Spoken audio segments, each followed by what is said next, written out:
పల్నాడు జిల్లా దాచేపల్లి మండలం పొందుగుల గ్రామ శివారు శ్రీనివాసపురం గ్రామంలో క్రీస్తు శకం 6 శతాబ్ద కాలంలో నిర్మాతమైన ఈ బొమ్మనాగమ్మ గుడి అలనాటి శిల్పకళ వైభవానికి వేదికగా నిలుస్తుంది। ఈ గుడి పొందుగల శ్రీవారు శ్రీనివాసపురం గ్రామానికి చెందిన 2 కిలోమీటర్ల దూరంలో అటవీ ప్రాంతంలో దండివాగు తీరాన ఉంది। దేవాలయం విష్ణు కొడిమల చాణిక్య రాజుల అద్భుత నిర్మాణ శైలిని ప్రతిబింబిస్తుంది। చాణిక్యల పల్లవుల విష్ణు కుండిమల శిల్పకళ సాక్షిభూతంగా నిలిచిన ఈ దేవాలయాన్ని భారత పురాతత్వ శాఖ 1942లో చరిత్ర ప్రాధాన్యత గల రక్షణ కట్టంగా ప్రకటించింది। ఇంతటి చరిత్ర కలిగిన దేవాలయం శిథిలావస్థకు చేరడంతో భక్తులు ఆందోళన చెందుతున్నారు। ఇక దేవాలయానికి అధికారులు పట్టించుకొని అభివృద్ధి చేయాలని స్థానికులు కోరుతున్నారు।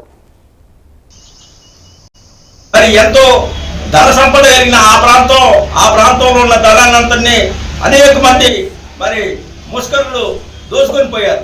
అయినా ఆ దేవాలయం విశిష్టత ఇంకా బ్రహ్మాండంగా ఉన్నది। మేము గతంలో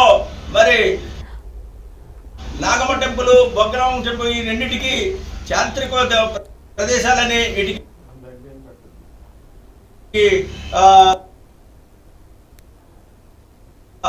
అమౌంట్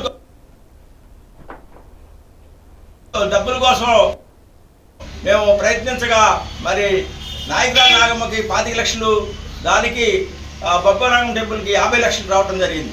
అయితే నాయకురాల నాగమ్మ టెంపుల్ని ఆ 25 లక్షలతో దాన్ని అలా ఉన్నదాన్ని తీసి రాళ్ళన్నీ సెట్ చేసి పెట్టారు। కానీ బొగ్గనాగమ్మ టెంపుల్ని ఎలాంటి అభివృద్ధికి నోచుకోలేదు। ఆ 50 లక్షలు ఏమైపోయినాయో ఇప్పుడు ఆ దేవాలయం కూలిపోయే స్థితిలో ఉంది।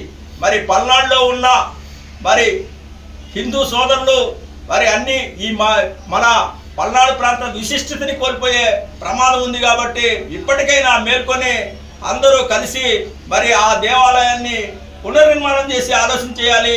అలాగే పురావస్తు శాఖ వాళ్ళంటే దాన్ని కూలిపోయేదాకా చూస్తూ ఉండే పురావస్తు శాఖ అది కాదు। మన ప్రాంతంలో ఉన్న వాళ్ళందరూ ఆ దేవాలయాన్ని అభివృద్ధి చేసుకొని దానిలో విగ్రహాలు పెట్టుకొని పూజలు చేసే బాధ్యత గ్రామాల్లో ఉంటుంది। కాబట్టి ఆ గ్రామాల్లో అవేర్నెస్ పెంచి ఆ ప్రాంతంలో పురావస్తు శాఖ వాళ్ళ అనుమతి తీసుకొని ఆ దేవాలయాల్ని మళ్ళీ విగ్రహ ప్రతిష్ఠ చేసి పూజలు చేసుకుంటే ఎంతో సౌకర్యంగా ఉంటుందని తెలియజేస్తూ దీనికి అందరూ భక్తులందరూ తోడ్పాటిచ్చి అలాగే అధికారులు కూడా నిర్లక్ష్యం వీడి ఆ దేవాలయాన్ని పరిరక్షించవలసిందిగా కోరుతున్నాను। ఓం నమః శివాయ। ఎంతో ధన సంపద కలిగిన ఆ ప్రాంతం